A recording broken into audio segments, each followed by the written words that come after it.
Once upon a time, in a land far away, one winter eve, a beggar offered a prince a red rose. He sneered at her gift and turned her away. Do not be deceived by appearances, the beggar warned, revealing that she was an enchantress. The enchantress turned the prince into a hideous beast and placed a spell on everyone in castle. She left behind only one rose that she had offered. For the spell to be broken, the prince would have to love another and earn that person's love in return before the rose's last petal fell. Belve lived in the village near the castle. She loved to read books about adventure and romance. One morning, Gaston, the hunter, saw Belle and boasted, "That's the girl I'm going to marry." At Belle's house, her father, Maurice, was working on a new invention. "You'll win first prize at the fair tomorrow," predicted Belle. But Maurice and his horse Philippe never made it to the fair. They became lost in the forest. Black bats flew out of the shadow, followed by the growling wolves. The terrified horse threw his rider off and charged into the woods. Maurice ran down a hillside, crashing into branches and toppling over gigantic roots, until he saw an old gate in front of the castle. He forced the gate open and escaped just before the wolves reached him. Maurice approached the castle and stepped inside. "Not a single word," whispered Cogsworth the clock to Lumiere the candelabrum. The people in the castle had been changed to enchanted objects. Friendly Lumiere announced, "Welcome, Maurice." Suddenly, a huge beast stormed into the room. "A stranger?" the beast growled. Huge clawed hands grabbed Maurice and took him to the dungeon.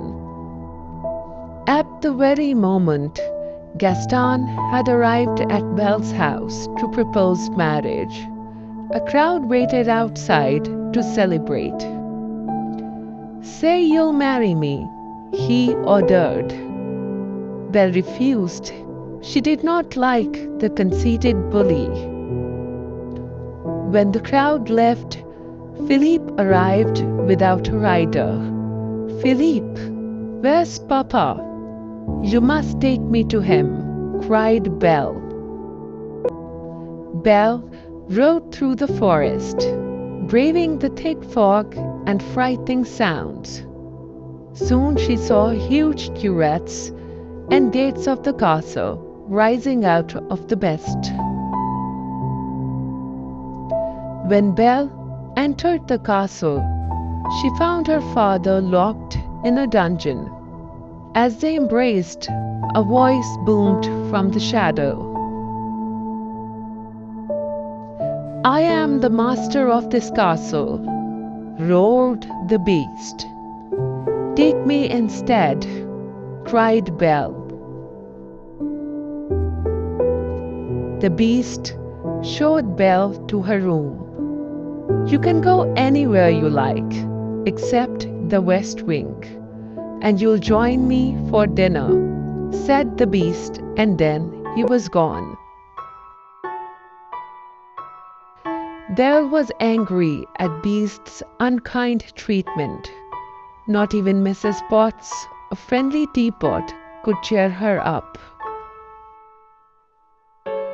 In the dining room, the Beast waited for Belle to join him for dinner. "Master," said Mrs. Potts, "the skull could be the one to break the spell.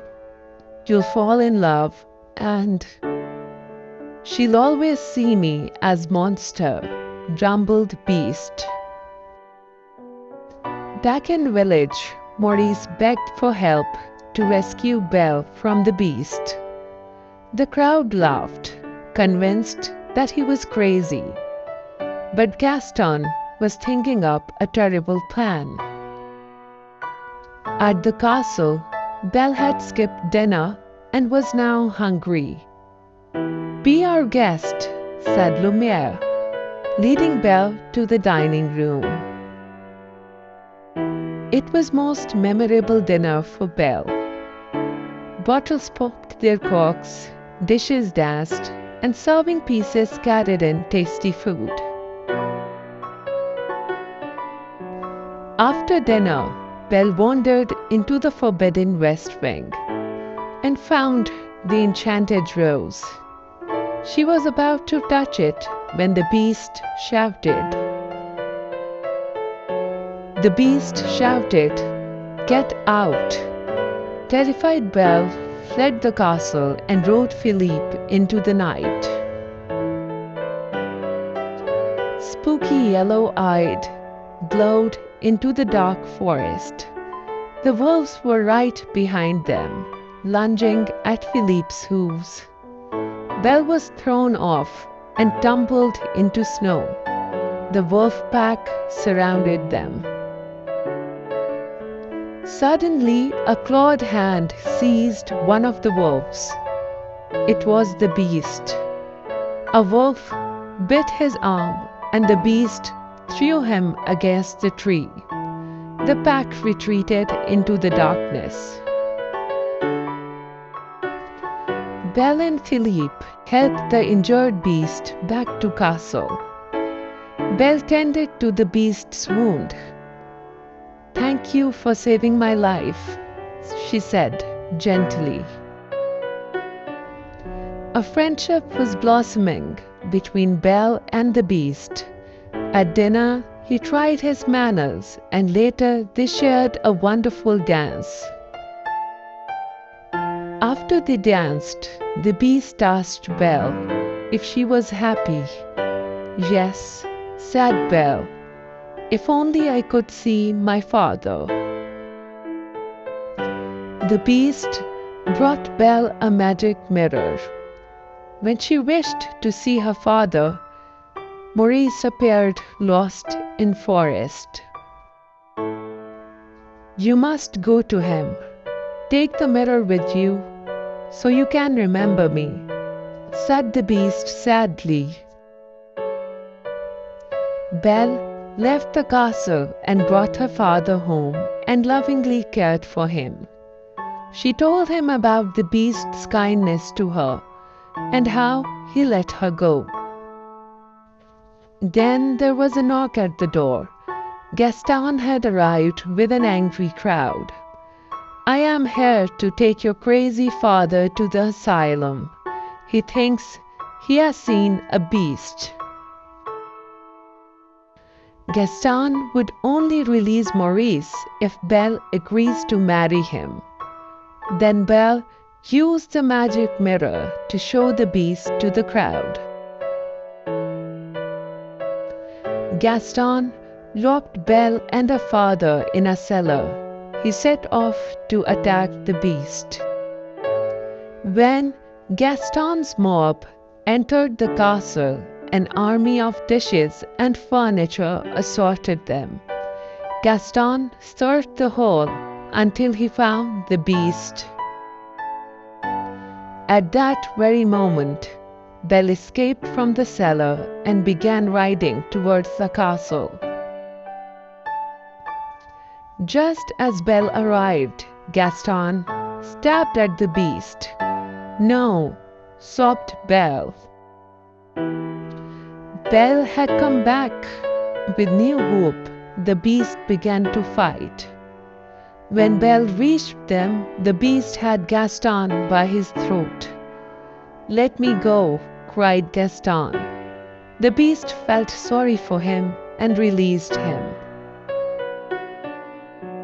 As the beast embraced Belle, Gaston stabbed him again. The beast let out a terrible roar, and Gaston tripped and fell off the balcony. The beasts collapsed in Belle's arms. "You came back," said Beast. "At least I got to see you one last time." Belle began to cry. In the beast room, the last petal was about to fall. "No, please, please," said Belle, "I love you." At the Belle's word, the beast's horrible claws turned into human hand, and his face grew smooth and fine.